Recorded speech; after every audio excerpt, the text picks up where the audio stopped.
আসসালামু আলাইকুম ভিউয়ার্স। বর্তমানে আমি অবস্থানরত রয়েছি আমাদের বিশ্বের বৃহত্তম গ্রাম বানিয়াচং গ্রামে, এবং আজকে আমি অবস্থানরত রয়েছি বড় বাজারে, এবং আমাদের বড় বাজার এরিয়ার এবং বিভিন্ন এরিয়ার কিছু বড় বড় কন্টেন্ট ক্রিয়েটরদেরকে নিয়ে, বানিয়াচংয়ের বড় বড় কন্টেন্ট ক্রিয়েটরদেরকে নিয়ে একটা মেসেজ দেওয়ার জন্য এই ভিডিওটি তৈরি করা। তার কারণ হচ্ছে গিয়ে আমাদের গ্রাম অঞ্চলে বানিয়াচং এবং কি বাংলাদেশে একটা প্রচলন রয়েছে, সেটা হচ্ছে গিয়ে আপনার রমজান মাস আসলেই ইফতারি দেওয়ার যে প্রচলন, বাবার বাড়ি থেকে মেয়ের বাড়িতে পাঠানো একটা অভিশাপ। তার কারণ হচ্ছে গিয়ে একটা বাবা যখন সময় তার সাধ্যের বাহিরে গিয়ে তার মেয়ের বাড়িতে ইফতার পাঠায়, এইটা আসলে এক ধরনের অভিশাপ হয় বলে আমি মনে করি।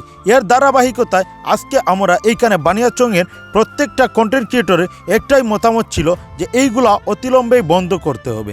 এই যে ইফতার পাঠানোর যে প্রচলন, বা এই যে কাঁঠাল আম কাঁঠালের সময় যে আম কাঁঠাল পাঠানোর যে একটা প্রচলন, এইগুলা বাবার বাড়ি থেকে মেয়ের বাড়ি পাঠানোর যে প্রচলন, এইগুলা অতিলম্বেই বন্ধ করতে হবে। এই কামনা করে আমরা এই ভিডিওটি তৈরি করেছি, এবং এই দ্বারাতে আমাদের প্রিয় নুরুল হক ভাইও এই কথাটি বলেছেন, যত দ্রুত সম্ভব এইগুলাকে বন্ধ করতে হবে। যারা এই কাজগুলা করতে আছে, আপনার যদি সাধ্য থাকে তবু আপনি ইফতার বা আম কাঁঠাল আপনি পাঠাবেন না, কারণ আপনার দেখাদেখিতে অন্য একজনও কিন্তু এইগুলা করতে পারে।